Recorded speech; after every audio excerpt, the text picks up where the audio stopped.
Mm-hmm. And we're live. Hey, Yeah. folks, how are y'all? I am doing well tonight. Same. For the people watching who don't know what's going on, our pixelated friend is Kunigunde, or Kinga for short, who is a good friend of mine from around Discord. Skith Blathmere in particular is where we met. Kinga is a continental Germanic heathen, for the most part, does a lot of other things as well. And I don't know. You do a lot of stuff. It's always astounding, and I, wanted to have you on the show for a while. Before we get too into things, I would like to do the prayer before my ADHD brain forgets. Yep. But after that, we can do, more introductions and stuff.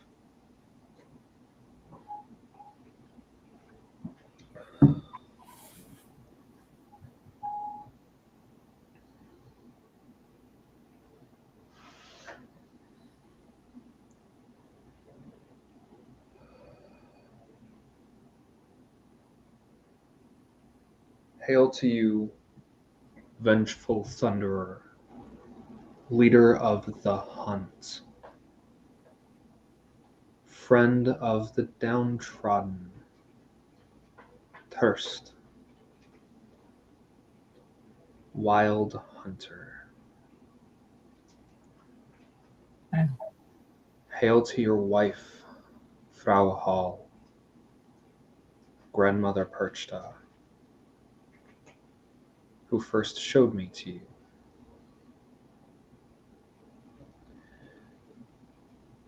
Belly slitter full of vengeance, bloody-handed one, who yet leaves gifts in the homes of the frithful.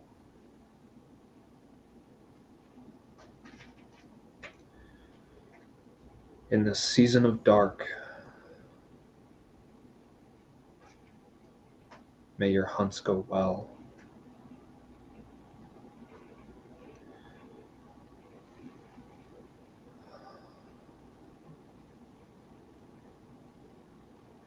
And hound the oathbreakers, the frithless, and the fascists, even unto the ends of the earth. Pack warm us and keep us holy ones. That's the I.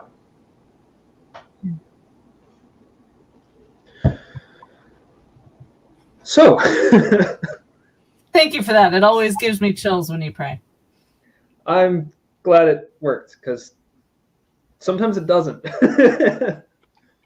When you said in the season of dark, I'm reading this book about Frau Perchta, and the name Frau Holla and the name Frau Perchta both come from different versions of the epithet Bright One.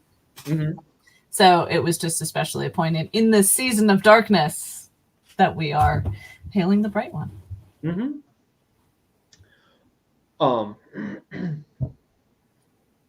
In way of introductions, one of the main ways that I got to know Kinga better was through a reconstruction project that she led and I mostly helped with, kind of, on a set of holidays called the Ember Days, which is a Catholic set of holidays that probably have pagan roots.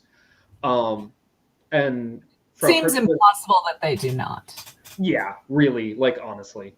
Frau Perchta is known as, one of her epithets is the Lady of the Ember Days. And that was also how I first met that goddess, who is increasingly becoming a significant portion of my hearth cult, and, going She from does there. that, doesn't she? She does. It's fine. But yeah, it was a really fun project, and ever since then, I like to think that King and I have been friends.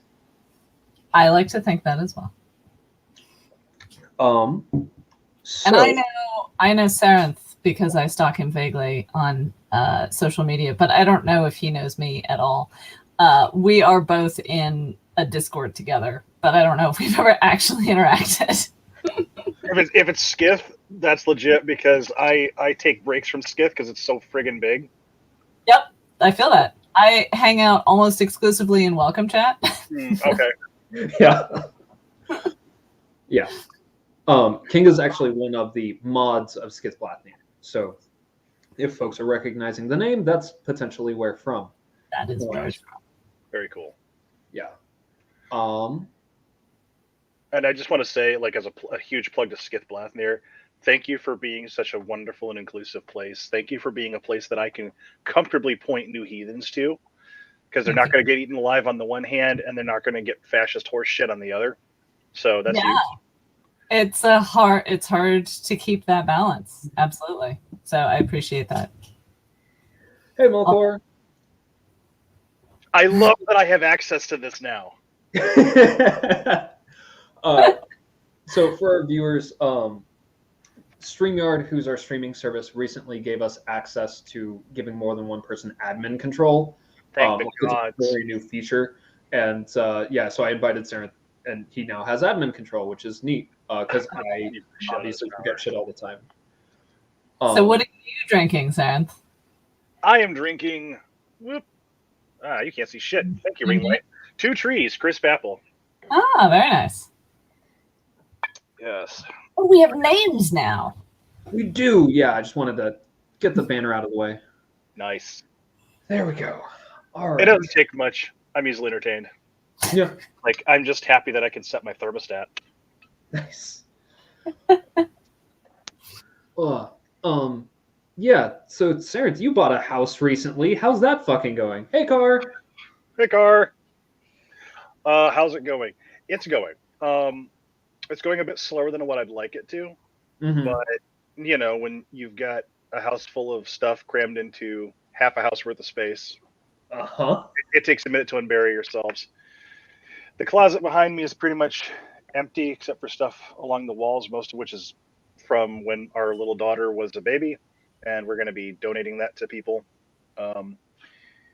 Aside from that, all of our bookcases are already over there, so yes, I am that kind of pagan where, 5 bookcases now are over at the place in the basement. Mine are all digital because I ran out of room pretty quick. That's legit. Yeah, that happens. I have a terrifying selection that is completely digital. So makes it easier to move. Yeah. Little bit. I recommend if you can do it, because holy crap. Yeah. Yeah. I have recently discovered that I cannot read digital books well. It does not work with my brain. I can't focus. So a bunch of books that I had digitally, books move first. They're the most annoying to find at the bottom of the moving truck. Absolutely. And books are heavy. Yeah. But digital books don't work for my brain. So, people actually got me a bunch of books that I had digital versions of for my birthday, and I'm sure for Yule coming up. But so I can actually read them, and I'm actually going through the Wild Hunt book that I was like part of the way through, and now I'm like even farther than I was because I can actually sit down and read the damn thing. Which one is it? Is that by Lakuto? Yeah, it's Lakuto's Phantom Armies of the Night, which so good. It's so good. I highly recommend. He does reference Dumazelli a bit more than I'm comfy with, but that's I'm not super familiar with Dumazelli. He's the guy who noted all the references, but it didn't mean anything to me. He's the guy who put forward the Proto-Indo-European 3 caste system, the King, Priest, Warrior. Yeah. Or no, sorry, not King, Priest, Warrior. The Priest, Warrior, Farmer system. And it's kind of a useful way to think sometimes, but a lot of times it's like, that's so reductionist it doesn't fit. But regardless, the only thing it fits is what you try to make fit into it. Yeah, really. I really enjoyed that book and tore through it. but I was looking for things that focused on southern Germany because my focus is Bavaria, which is problematic in its own right. Yeah, that is the correct face to make, Sarenth. Well, I got family that hails from Bavaria, so. So I was born in and grew up in Bavaria, and that was where I first met some of the heathen gods. And so I've been sort of trying to explore this for a long time, but as everyone knows, there's a lot of racism, especially in Bavaria. A little? So, yeah, right? Have you heard? So trying to reconstruct a Bavarian heathenry is fraught, shall we say. Anyway, so I was reading the Wild Hunt book by Legateau, and it's primarily French, which makes sense. And there is literally a single end note, not even a footnote. It's an end note at the end of the book about Terst. And it is such an aside. And Legateau's like, oh yeah, and in Bavaria they call him Terst. Anyway, and I was just like, wait, what? Record scratch. Back it up. Who? I've never heard of this. Which sent me down that path. I mean, continental Germanic heathenry is just, you swap out the Norse gods, right? That's how that works. Oh yeah, absolutely. That's exactly how it is. That actually hurt. Ow. Actually, that does bring up a thing. Could you give us like a brief overview of what you do and how you got there? Oh, gods be good. I presume you mean heathenly. Yeah. So I was raised Catholic and discovered Scotty very early on. But as a feminist Catholic, went straight to Wicca, which makes sense in a lot of ways because it's basically the exact opposite, just like sub-patriarchy for matriarchy, and hating women for hating trans women. And yeah, I got better. Okay. But I was always drawn toward Norse heathenry, or at least heathenry generally. And having grown up in Germany, and now a big part of my job is dealing with online Nazis. I was very I have a hair trigger for dog whistles. So I never wanted to go to any kind of public event because it was just so likely that I was going to run into a bunch of Nazis. And my hair is a little darker because it's wintertime, but I'm basically blonde haired and blue eyed. So that also didn't help the look. So I'm still very closeted in terms of my professional and my religious life.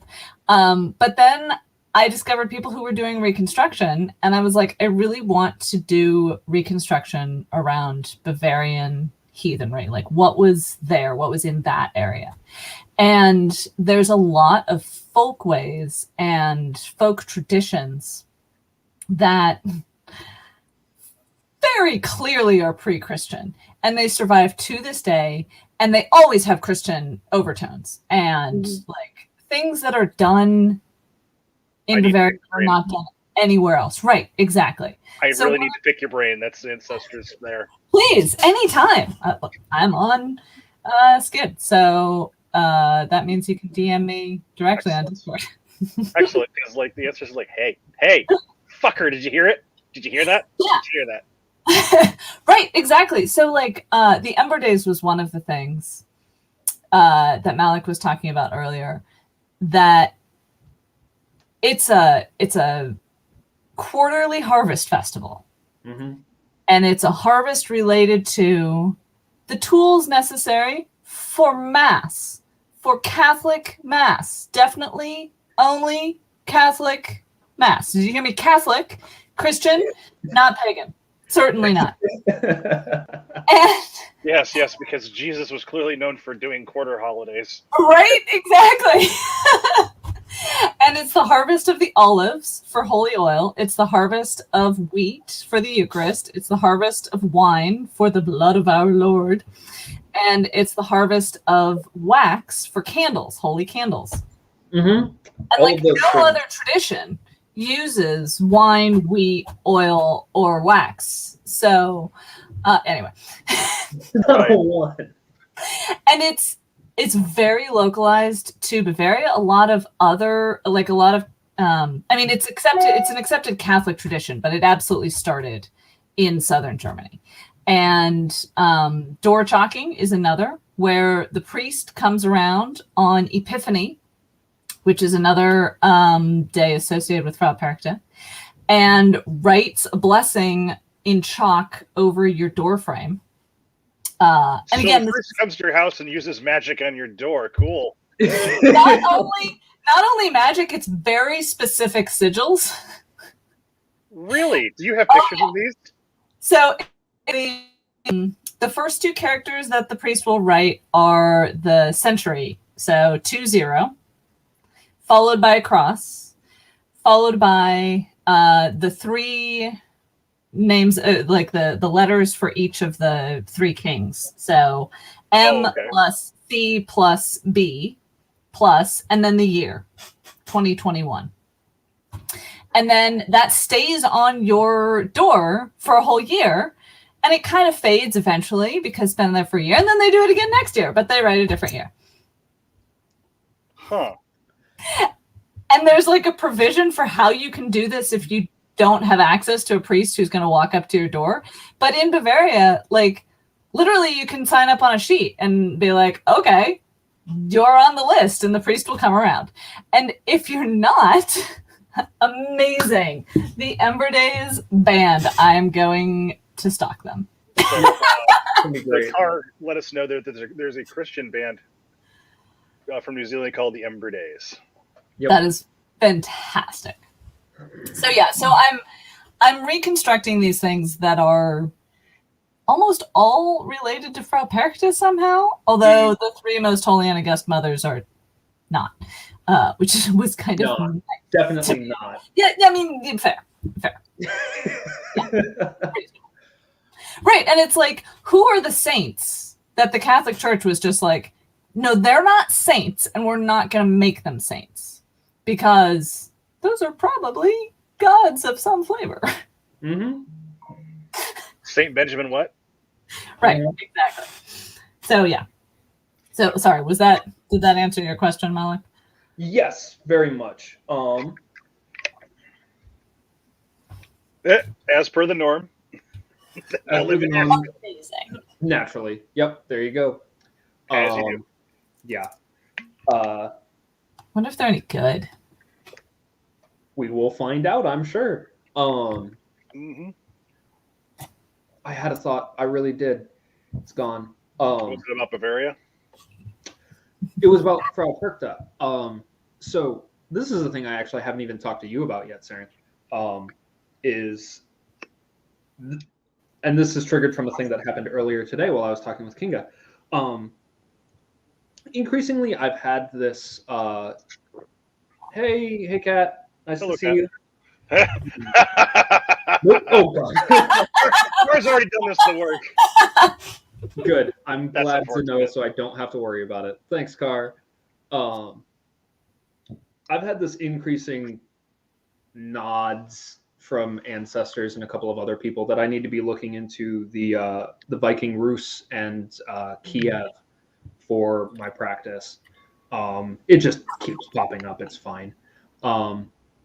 And today, while I was asking Kinga for some names and things for Frau Perchta for, doing the prayer, one that popped out at me was Percht Baba, which is literally just means grandmother Percht.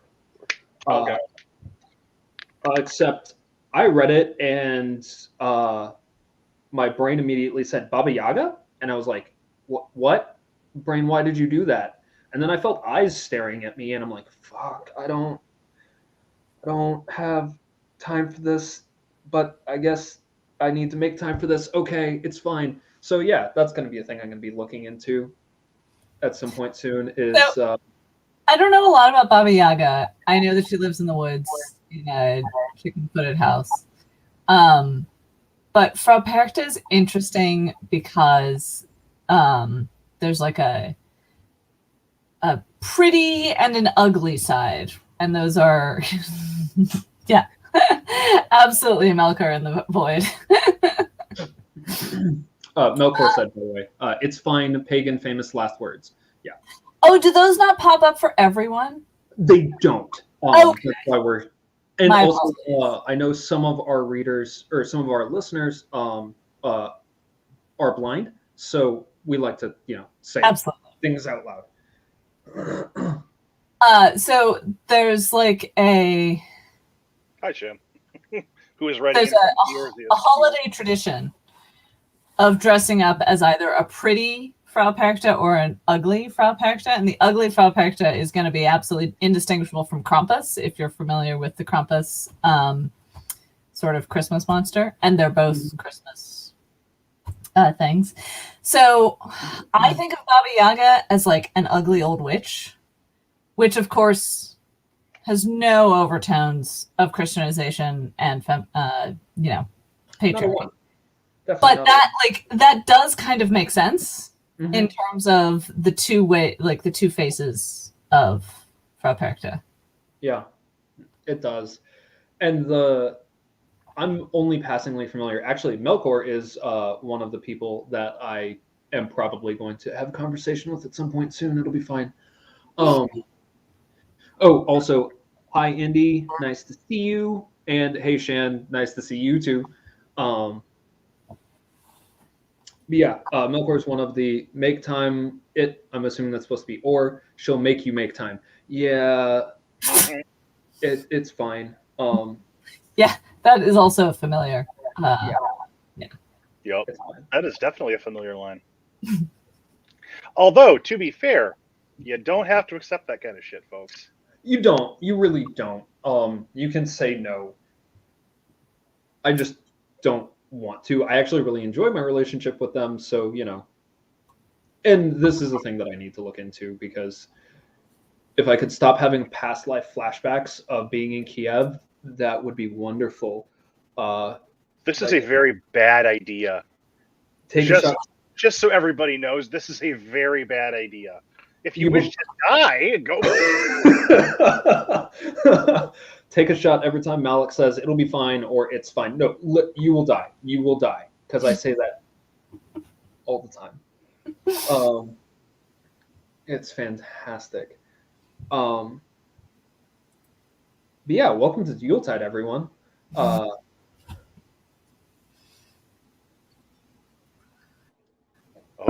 no. The Ember Days shitting music video? I don't even want to know. I think that's all the context I need. That's it. That's all I need. I'm probably going to watch one video just to make sure, because I'm a masochist, but it'll be fine. Own what you are, my friend. Own what you are. Exactly. This is the best possible Wikipedia shade that's happening.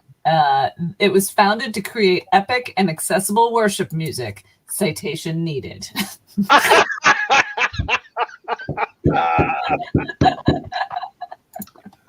That's brilliant. That's absolutely brilliant.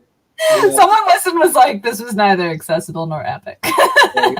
Thank you for your what Melkor said. Yep. Yep. Oh my God. Oh, that's hilarious. Oh. Yes, happy Yuletide, folks, because 'tis the season, and it's a lot. And it is okay if y'all need to just take time and hunker down for the winter. It's been a long couple of years. We've been on the air for a year now. A little over, yeah. Even in that amount of time, it's been a lot. So if y'all just need to have a quiet little Yule, take your time. Yeah, where's your hat? You're right. I told Josie that I would wear this hat for at least part of the broadcast, and I completely forgot, because I always do. So I'm doing the thing. Thanks for the reminder, Josie. You need to spread the Yuletide cheer. Does that mean I need to wear my Yuletide horns? Yes, absolutely. I could wear a wolf skin. I don't think I've got anything else like that. Do not put that on the air. You know better. I celebrate Krampustag as well and have for a really long time. So, of course, I have Krampus horns. Awesome. And for those of you who can't see, this is pixelated horns going on. But you can now see that I've got horns on. Yep. You can. It's fine. You're like the boss monster. It's great. We've taken this time off until our anniversary episode. That's a good idea. Yeah. Honestly, it's a good time to take time off. Oh, sorry. Before I forget, before the thought leaves my brain again, Kinga, tell us about your months-long Yuletide, because it's amazing. So when I first moved in with my Lord husband, I invited his parents to come and spend Thanksgiving with us. And I was told on no uncertain terms that was never going to happen. And so I was like, okay, then I'm going to have my own Thanksgiving with friends and cocaine, and you're not invited. And so I started celebrating a German holiday called St. Martin's Day, which I like to pretend is a combination of German Halloween and German Thanksgiving, because you dress up as either St. Martin the monk, St. Martin the soldier, or St. Martin the bishop. So you have 3 costumes to choose from. Okay. You go door to door and beg for alms, and you typically also get candy if you are a child. And then also there's a feast involving a goose, red cabbage, and dumplings. And so I started cooking a goose and inviting my friends over. And as far as I was concerned, that was the beginning of the Christmas season. Because the Christmas season, and I'm using that phrase in the secular American English context, is about sharing warmth in the cold and sharing light in the darkness. And even if the way that you are sharing that is just turning on a candle and reading a book by yourself, like, that's the holiday spirit as far as I'm concerned. And in the Catholic tradition, Christmas doesn't technically end until the 3 kings show up, which is Epiphany, and that's in mid-January. I've extended it through February because I'm a terrible person. But basically, Yuletide for me is the longest season of the year, and it lasts from November to February. Are you sure you're not from Michigan? It's kind of early November to mid-February. It's kind of like how winter works for us. So yeah. Well, and this is probably also because I live in Southern California, so there is no winter. Oh, that sucks. I'm sorry. But spring, how good for you, happens in early February. Like, that's when the wildflowers start to bloom.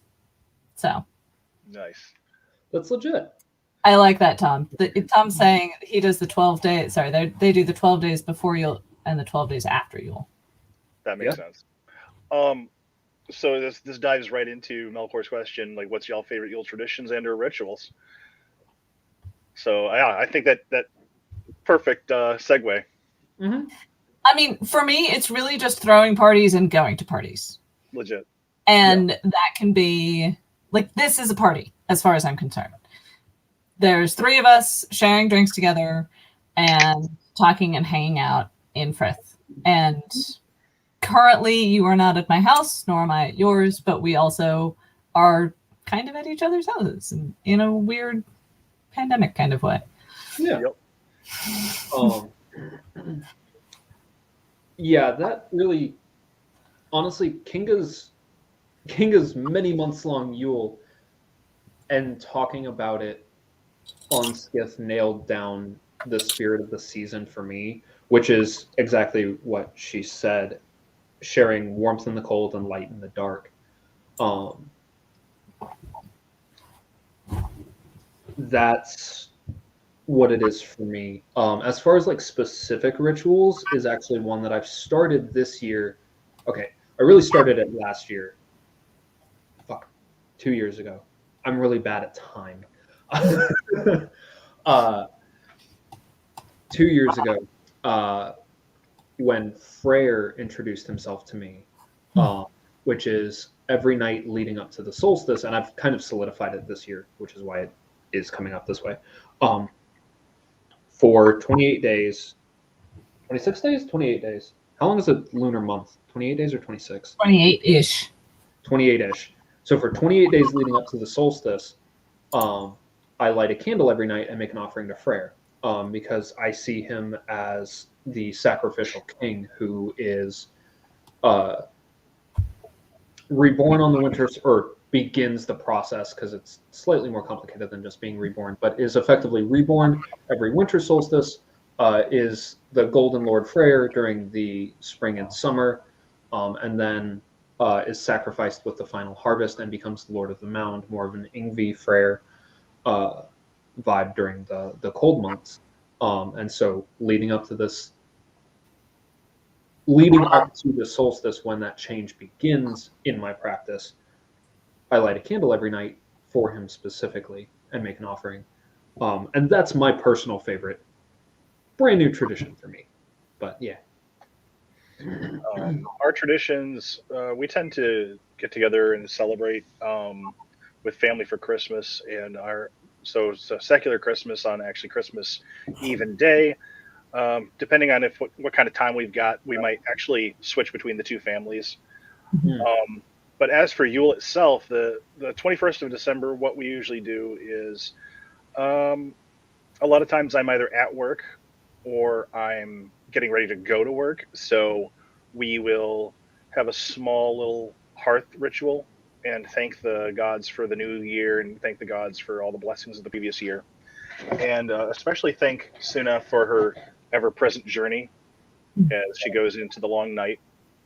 And we'll make offerings, and that'll be it. Like a lot of our holiday celebrations are really low key here, because we're still living with my folks who are Catholic.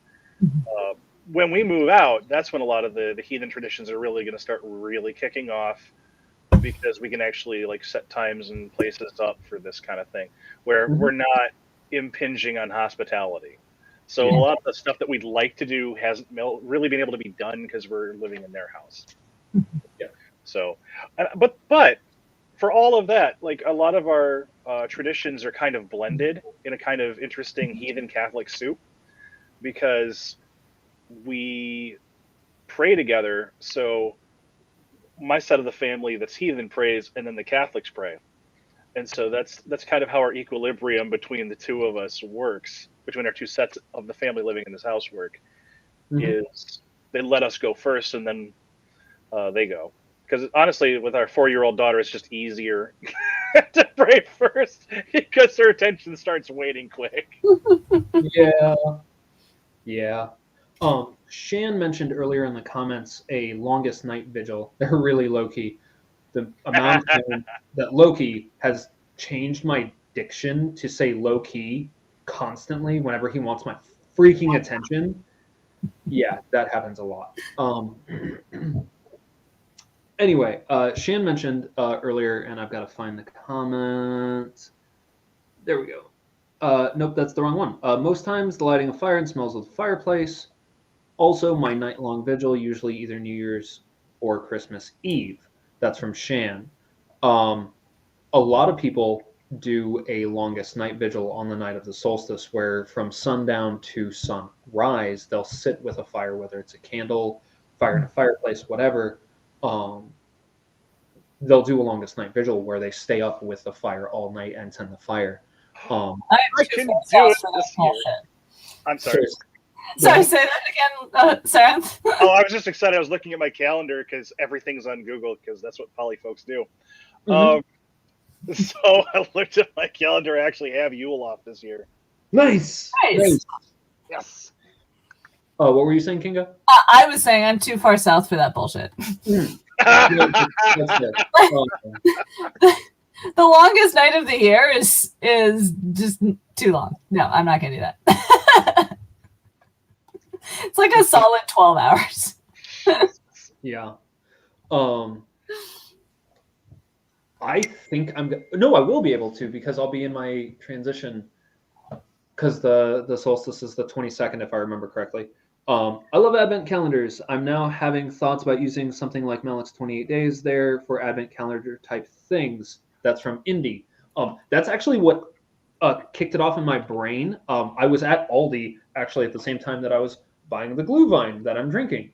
I've switched over to Crooked Tree India Pale Ale. It's one of the few pale ales that doesn't taste like I'm giving the dirt a good.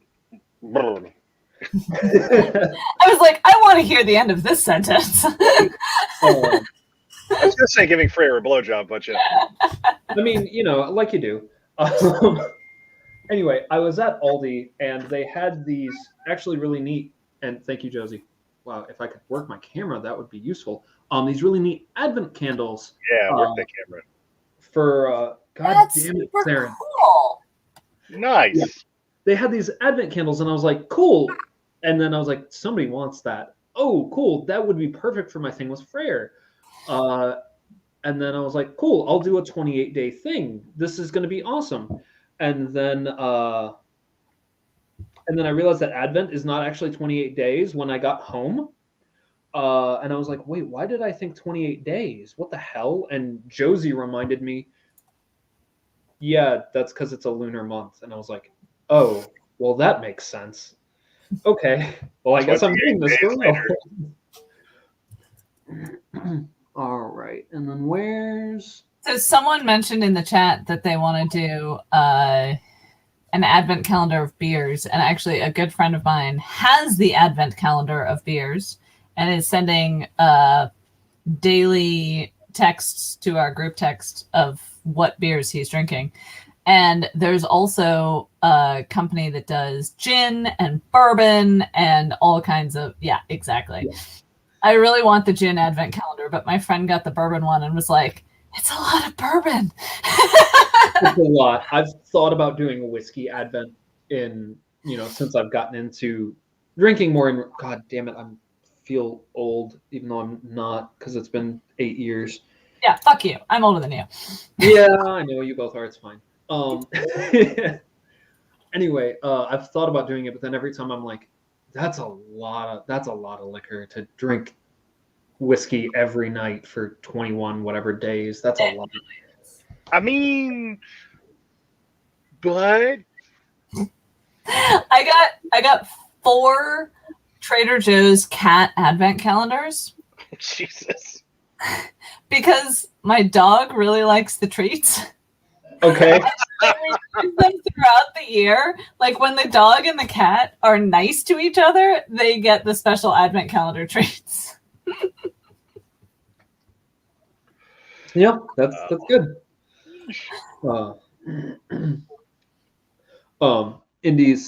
Shan said, that's why I said beer. I mean, that's fair. And Indy said, for what it's worth, they're shared between 3 to 4 folks here. Yeah, yeah. Which is why I can't do the gin one. My Lord husband would help me with the bourbon. Watch the Tri-Channel Advent calendar videos. They do the whole calendar in a day. Was that like the Hour of Power? Power Hour. That throws me. Tri-Channel Advent calendar videos. Interesting. Oh, okay. Last year, everyone I knew got advent calendars, and I made not last year, 2 years ago, because what is time? Right. And I made a special professional traveler advent calendar for my sister because she was starting to travel for work. And I was like, here are 25 of the things that I can't live without. And then 2 months later, nobody traveled ever again. Yep. For those watching at home, I am switching to a mulled cherry wine. It's the exact same company. It's basically the same thing, just grapes versus cherries. That sounds amazing. That's really good. I should decant. So last year I made I'm a huge fan of this woman who does fantasy cookbooks. She was the person who did the official Game of Thrones cookbook, and she also did an official Skyrim cookbook. So she has a snowberry cordial that I really like, and I turned her recipe into wine, and I made snowberry wine last year, which is cranberries and hibiscus and some spices. Oh my god, that sounds amazing. I should decant it and drink it and see if it's any good. You really should. My first attempt at wine. Yeah, you definitely should. That sounds awesome. Irish people try products. Oh, okay. Car says, Tri-Channel is Irish people try products. I think I've heard of them. They like try random things, a lot of which aren't necessarily available in Ireland. And so they're like, I don't know what the fuck this American thing is, but I just love when people try our shit because they're just like, why? You all are so extra. Yeah. Which, I mean, we are. Oh, snowberry mead? What? Ooh. Snowberry mead coming soonish. That should be fun. Definitely. So what does that mean, Tom? Did you also have this cookbook? Question mark? No, Car's a brewer. Car's a professional brewer. I should mead now. Oh yeah. Yeah. Mead and brewing has been my pandemic hobby. I am not professional. It's a legit hobby, and it's fun. One which I will get back to as soon as I get my shit moved in. Yes. Yeah, right. I know. I had a basement, and then we decided to try to renovate the basement, and now I don't have a basement, so I don't have anywhere to keep all of my stuff. Yeah, so Car's kind of winning the shit. Hells, yeah. If you produce a snowberry cordial, I will buy the shit out of that. And if you ship to California, I will send it to many, many friends. There you go, Car. It's already a bestseller. There you go. One thing I wanted to say is shit, Shan's already. Oh, Jesus fucking Christ! I don't even want to lobby. Speaking of which, Sarenth, you gonna have space for Forge, or yes, or I have space for a Forge. I think my wife told me. Oh God! Look, I want a Forge. Don't get me wrong. We could probably put it in the shed, but anyway. Forge, you get the fuck out. Oh, good news for you. Hells yeah. It's shipped to Cali. Very nice. Okay, look, I'm already an amateur leather worker and an amateur woodworker. So sounds like amateur iron workers in your future. Mm-hmm. To be fair, my friend Pat from Five Felines Forge taught me how to work metal, and except for the bluing the material and getting the edge put on it, I made my own knife out of a railroad spike. Yeah. Okay, here's a question. Yes. Mm-hmm. That is vaguely heathen related. I thought that I read somewhere, and cannot now find it, about a tradition of hanging or displaying a sword or other edged weapon near or potentially above a door as a symbol of protection of guests. That sounds correct.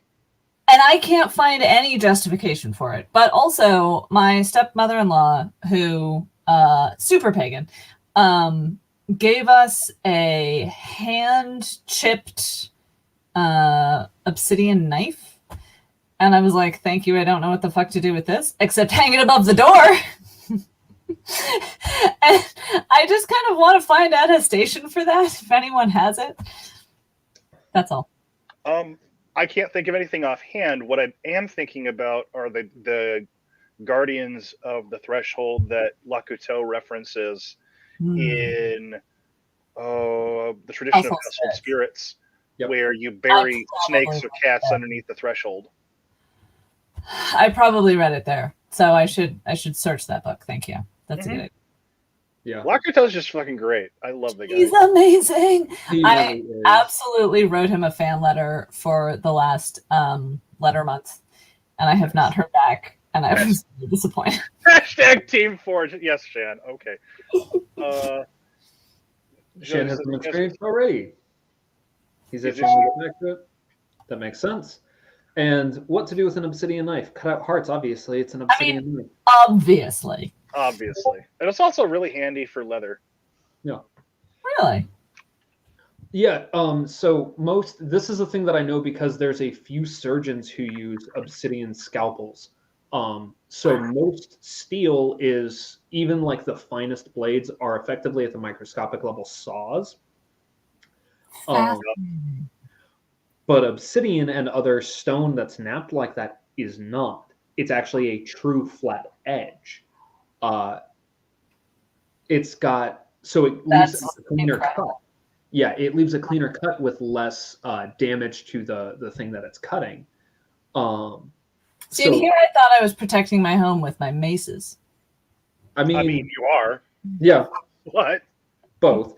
But also just shank a bitch with an obsidian knife. I mean, here's the thing. Like, you know, there used to be certain laws written specifically so you could only carry up to so many weapons. I think the English actually developed a law specifically against the Scots because they carried more than 11 weapons on them. And I'm like, goals. Life goals. Yeah, I'm trying to figure out, like, first of all, 11 weapons, but second of all, literally every time I get on a plane, I consider all of the ways that I could kill people with various things that they give to me, because they give you plastic knives, like you can't do anything with them, but that just means they don't know where to stab someone or how to break it. You know, that's extremely accurate. And also, yeah, the Scottish thing in particular, one of the things that is traditionally worn with a kilt is a boot knife called a skeen dhu.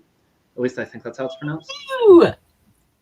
And it's literally, it translates to black knife, because the tradition was you do not draw it unless you are about to draw blood with it, and you're not allowed to sheath it unless it has drawn blood. Interesting. Yeah. And that's one of the things that I don't know if it has changed, but at least for a long time was removed from Scottish culture by English laws. Yeah. Because English. Because English colonialism, they did it to their islands first. Their islands, not their islands. The islands don't belong to them. Also, random plug for a podcast that I am in no way associated with called Stuff the English Stole. Just very good. How many years are they up to now? Yeah, right. Exactly. It's actually a very short podcast. I think the first season has like 6 episodes, but very fun. Very cool. Look, maces are can openers, except they work on everything. Yeah, that's how I think about them. Yeah, knives are just people openers. It'll be all right. People openers. Did you just remind me not to give them anything? You know. I mean, look, I can kill people without any weapons as well. So I constantly forget how much martial arts you do, Kinga. Like constantly. That's just the thing that slips in my mind. It's also one of the things that is astounding about you is the number of things that you are just, an expert in.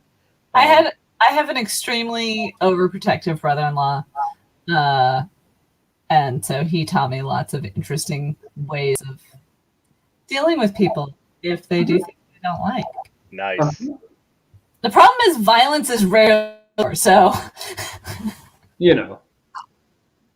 far better a warrior in the garden, right? Right. Indeed. No, yeah. The absolute best judo tactic for so that you don't have to get. You completely broke up there. I'm not. Your voice went as pixelated as your face. I think it still is. Let's give it a minute. No, it's. You're still the Matrix is glitching like whoa. Oops. It's totally fine. It just happens. Kindness is the best weapon, so you have to make the sword and name it kindness. Yes. Pretty much. Fate just censored you. It's a thing that happens. You're awesome, Miss Kinga. Let's see. 4 minutes.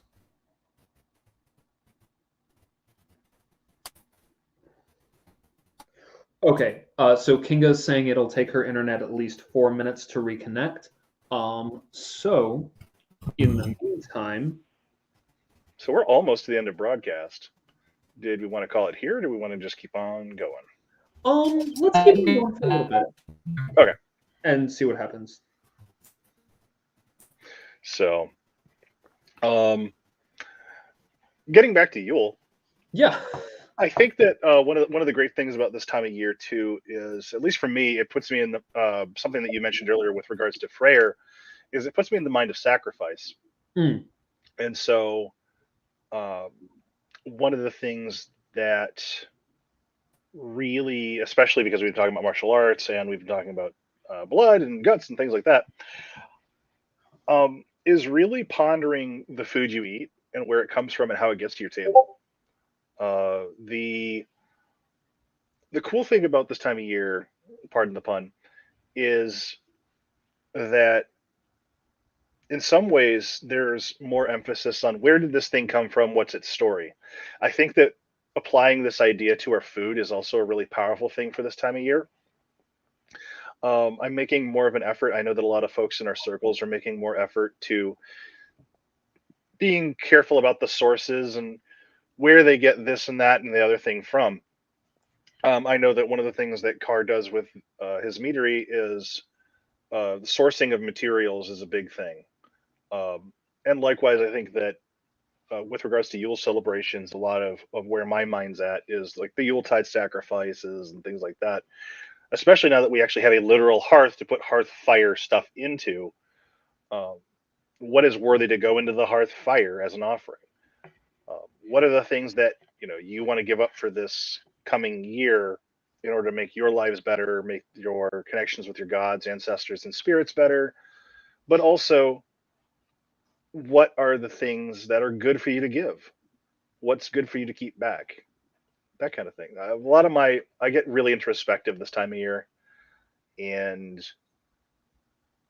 I'm generally just introspective because, well, I work a midnight job, so I have a lot of time to think.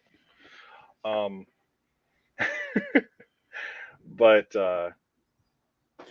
I am listening. I'm also just talking to Kingo right now. That's all. I figured. Just with this time of year, when you come together in community, what are the things that you bring to the table? What are the things that you take away from the table?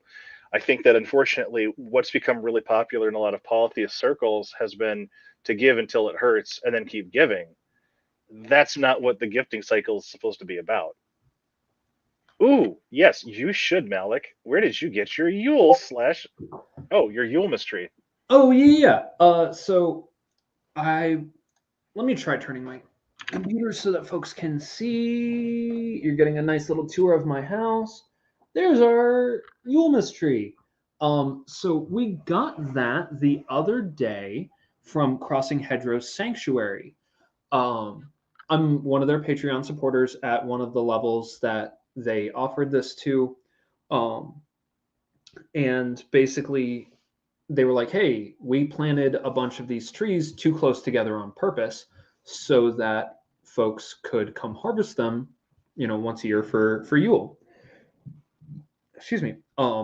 And they actually haven't had any takers, I think, before us, which is mildly disappointing for them, but hey, it happens. So we went out the other day. Ooh, looks like Kinga's back. Hey, welcome back. Thank you. Middle of a story about how I got our Yule/Christmas tree this year. Crossing Hedgerow Sanctuary, which is a local farm and pagan sanctuary place. I'm one of their Patreon supporters up at the level that they allowed this to. They purposefully planted a bunch of fir trees too close together. They were creating a windbreak, but also wanted to have trees that they could harvest for Yule trees in years to come. And so I went out the other day, me and Josie went out, and picked up, hand harvested this tree after making offerings to the land and getting a tour of the farm because it was also the first time we'd been out there. And it was really special in a way that I can't put into words because there was that immediate and direct reciprocity with the land that I was harvesting this tree from.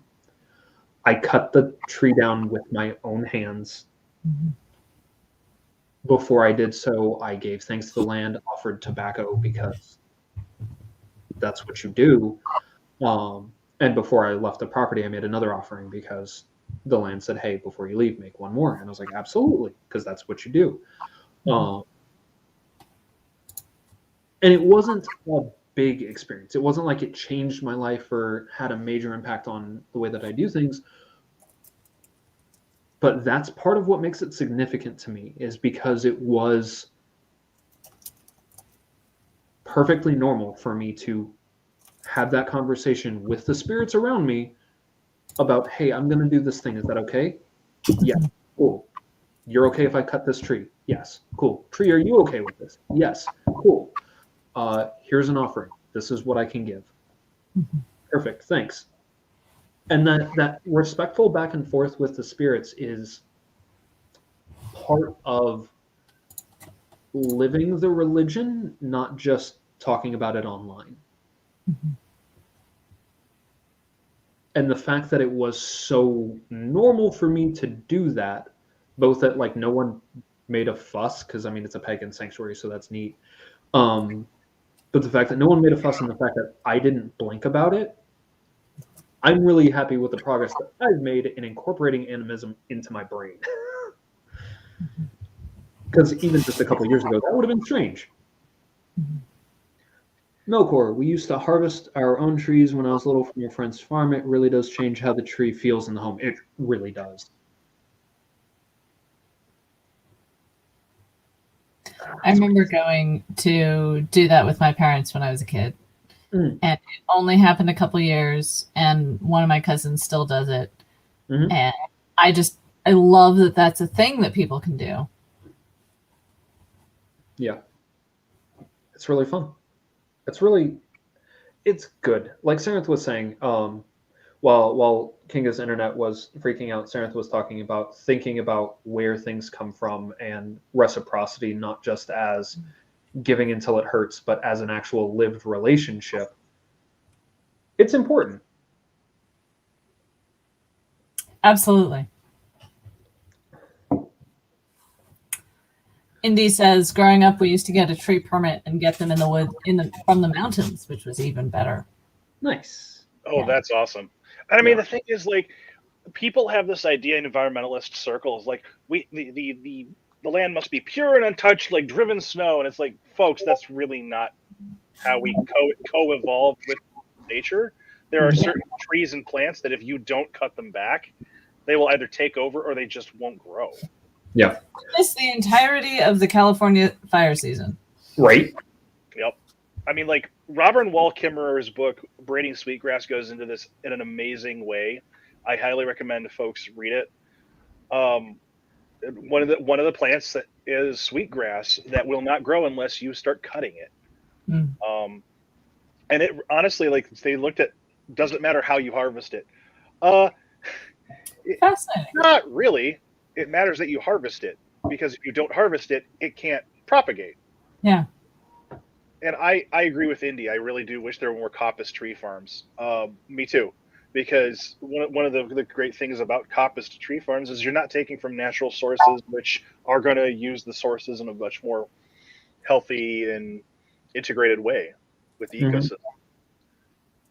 But, you know, if you can support, like, Crossing Hedgerows and their efforts, there you go, if you're in Michigan. Otherwise, start talking with your local permaculturalists. They might be able to hook you up.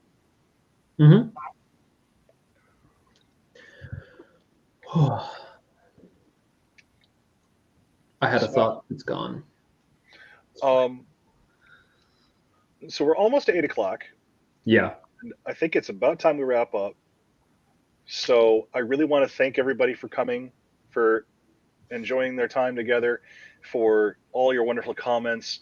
And I really hope each and every one of you has a blessed Yule, and may you and your families prosper what remains of this year and in the coming year. Indeed. So blessings to you all, and Vestu Hal. Thank you for that blessing, sir. All right, folks. And we are going to have our little after party as usual in the Discord server. So we will see you all there. Indeed. Discord server? There is. I will send you a link. I'll send you a link in a second. Okay. All right. Bye, y'all. This was a pleasure. Bye.